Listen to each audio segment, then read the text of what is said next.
I'll guide you through how to create a crypto wallet. If you find this useful, don't forget to like and subscribe. To create your first crypto wallet using Trust Wallet, begin by downloading the app from the Play Store or App Store. After the installation is complete, open the app on your device. On the welcome screen, you'll be presented with two options: connect an existing wallet or create a new one. To start fresh, tap on Create a New Wallet. Next, you'll be prompted to create a secure passcode. This passcode is essential for unlocking your wallet, so choose one that is both strong and memorable. Once your passcode is set, Trust Wallet will guide you to the next step, where you'll have the option to either buy or deposit crypto to get started.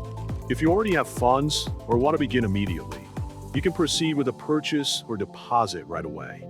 However, if you prefer to explore the app first or make your transaction later, you can simply skip this step for now.